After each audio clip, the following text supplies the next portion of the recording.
When we picture a narcissist, we usually imagine a specific type of person. We think of the loud, arrogant peacock who demands the spotlight, dominates conversations, and treats everyone around them like an audience. They take up a lot of space, and their need for admiration is obvious from the moment they walk into a room. But there is a completely different presentation of this pathology. The covert narcissist internalizes their grandiosity, hiding it behind a facade of humility, deep sensitivity, and frequent victimhood. While the overt narcissist is a turbulent storm that announces itself with crashing waves, the covert abuser operates like a quiet, invisible undertow. This creates a constant tension for the person targeted by them.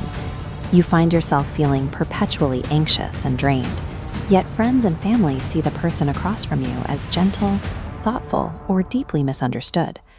Covert narcissistic abuse is a calculated strategy. It relies on passive aggression, chronic invalidation, and the constant weaponization of guilt to slowly dismantle your self-trust.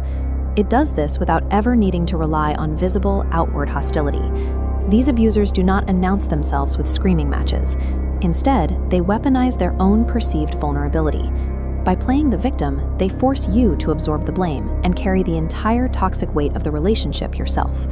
To understand how this works, look at this cross-section based on psychiatrist Otto Kernberg's theory of the narcissistic core.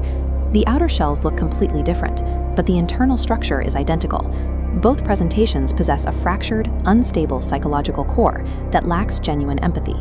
Because they cannot regulate their own self-worth, both rely entirely on external sources for validation.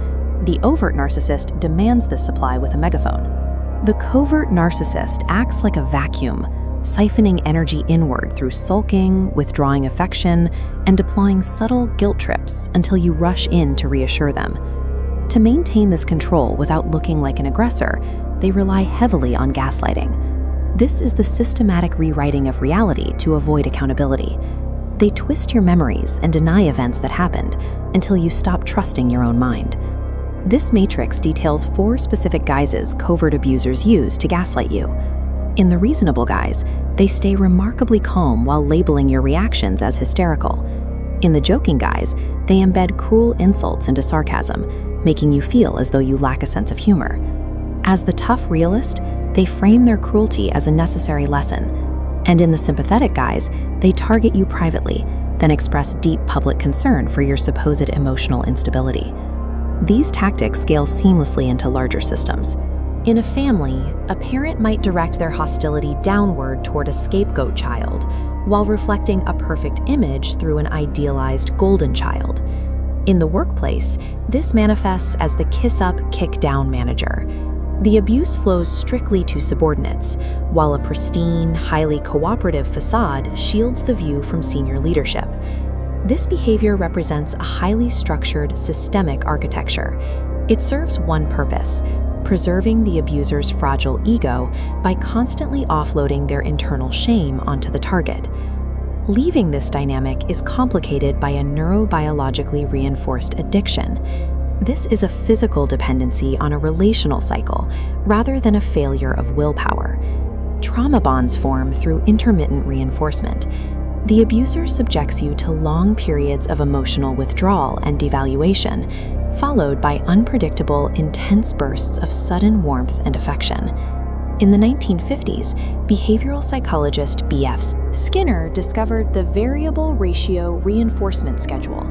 He found that when a reward is given unpredictably, the behavior required to get that reward becomes resistant to stopping. In these relationships, the abuser's sudden transition from cruelty to kindness acts like a slot machine lever. Look at this biochemical loop.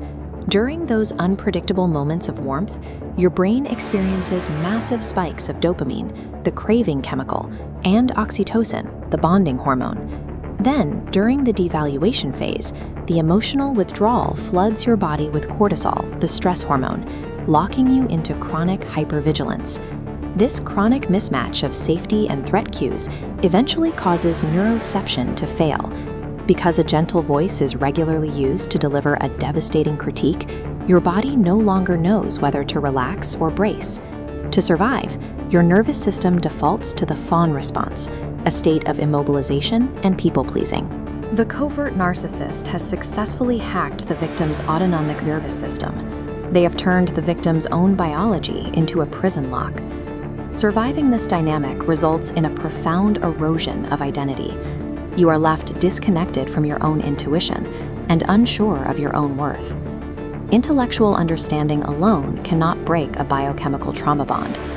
Because the trauma is stored within the body, recovery must be somatic to teach the nervous system what true safety feels like. Somatic reprocessing therapies, like EMDR, help clear the frozen cortisol and reprocess traumatic memories of devaluation. This breaks the neurobiological attachment to the abuser. From there, internal family systems therapy allows you to map your psyche. You can begin to reparent the exiled parts of yourself that were shamed or hidden during the relationship. Recovery requires abandoning the hope of fixing the narcissist and enforcing strict boundaries. Trusting your own perceptions is the mechanism that finally breaks the cycle of gaslighting.